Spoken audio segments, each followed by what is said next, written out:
7 মে সম্পূর্ণ ভারতবর্ষে war silent বাজানো হবে। তার মানে কি যুদ্ধ শুরু হয়ে যাবে? তার মানে কি যুদ্ধ ঘোষণা হয়ে যাবে? ওয়ার সাইরেন বাজলে কি করবেন, কি করবেন না, কখন বাজানো হবে এই ওয়ার সাইরেন, কোন কোন শহরে বাজানো হবে, সম্পূর্ণ ভারতবর্ষে কি বাজানো হবে? যুদ্ধ হলে আমরা কোথায় যাব, আমরা কি করব, যুদ্ধ হয়ে গেলে কোথায় পালাবো, আমরা কি করব, জনগণ কি করবে? মানুষের মনে এই প্রশ্ন। হ্যাঁ, 7 মে ভারতবর্ষে ওয়ার সাইরেন বাজানো হবে। কেন বাজানো হবে, কখন বাজানো হবে, ওয়ার সাইরেন বাজলে কি করবেন, সম্পূর্ণ বিষয়টা আজকের ভিডিওতে আলোচনা করব। তাই ভিডিওটা খুবই গুরুত্বপূর্ণ, ভিডিওটা প্রথম থেকে লাস্ট পর্যন্ত দেখবেন। ভিডিও ভালো লাগলে লাইক করবেন এবং ভিডিওটাকে শেয়ার করে সকলকে দেখার সুযোগ করে দেবেন। তাছাড়াও আমাদের চ্যানেলে ত্রিপুরা ট্যুর গাইডের গুরুত্বপূর্ণ ভিডিও পাবেন, সাথে ভারতের বড় বড় হসপিটালের গাইড এবং ইনফরমেশন। চ্যানেল এবং পেজ ভিজিট করে গুরুত্বপূর্ণ ভিডিও দেখবেন। পরবর্তী ভিডিও দেখার জন্য চ্যানেলটাকে সাবস্ক্রাইব করবেন। চলুন ভিডিওটা শুরু করি। বন্ধুরা, ওয়েলকাম ব্যাক। আর ভিডিওর শুরুতে সকলের কাছে আমার গুরুত্বপূর্ণ একটা মেসেজ।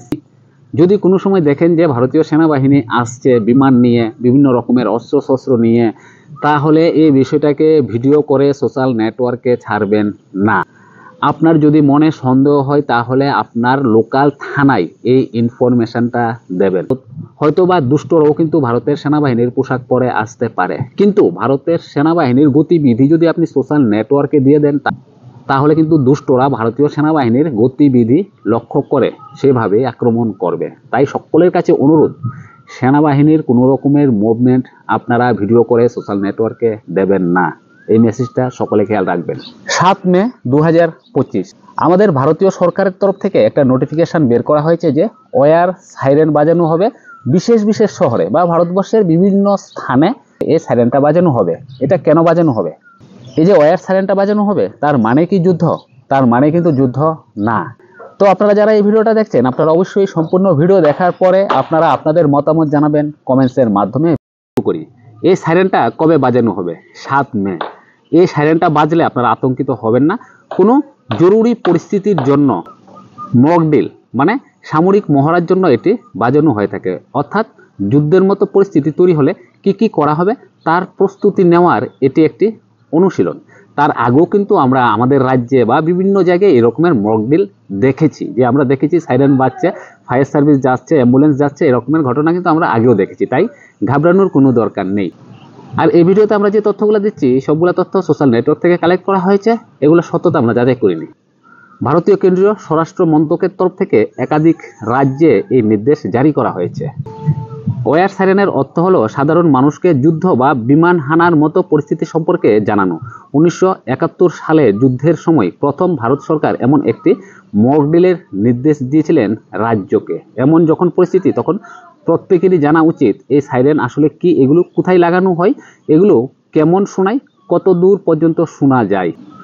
এই সাইরেনগুলো সাধারণত প্রশাসনিক ভবন, পুলিশ সদর দপ্তর, ফায়ার স্টেশন, সামরিক ঘাঁটি এবং শহরের জনবহুল এলাকায় উঁচু করে লাগানো হয়। এর উদ্দেশ্য হলো সাইরেনের শব্দ যত দূর সম্ভব পৌঁছানো।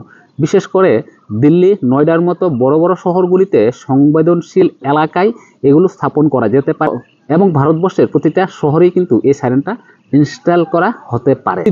আর সত্যি সত্যি যদি যুদ্ধের মতো একটা পরিস্থিতি চলে আসে তাহলে এই সাইরেন বাজার 5 থেকে 10 মিনিটের মধ্যে কিন্তু রাস্তাঘাট খালি করতে হবে এবং জনসাধারণকে নিরাপদ জায়গায় পৌঁছতে হবে।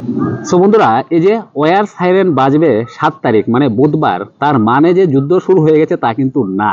এটা শুধুমাত্র একটা মহড়া মাত্র, মানে মক ড্রিল। তাই সাইরেন বাজলে আপনারা ঘাবড়ে যাবেন না। আপনাদেরকে কি বলা হচ্ছে এবং এরকমের যদি পরিস্থিতি তৈরি হয় তাহলে জনগণ কি করবে এটা আপনি বোঝার চেষ্টা করবেন এবং অন্যদেরকেও বোঝানোর চেষ্টা করবেন।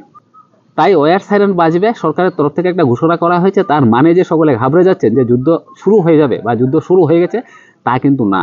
নিজে সচেতন হন, সকলকে সচেতন করুন, ভিডিওটা বেশি বেশি পরিমাণে শেয়ার করুন। ভিডিও ভালো লাগলে লাইক করবেন। আর এই ব্যাপারে আপনার কি মতামত বা আপনি কি জানতে চান বা আপনি কি বুঝেছেন সেটা অবশ্যই কমেন্টস করে জানাবেন। তাছাড়া আমাদের চ্যানেলে ত্রিপুরা ট্যুর গাইডের গুরুত্বপূর্ণ ভিডিও পাবেন, সাথে ভারতের বড় বড় হসপিটালের গাইড এবং ইনফরমেশন। চ্যানেল ভিজিট করে গুরুত্বপূর্ণ ভিডিও দেখবেন। পরবর্তী ভিডিও দেখার জন্য চ্যানেলটাকে সাবস্ক্রাইব করবেন।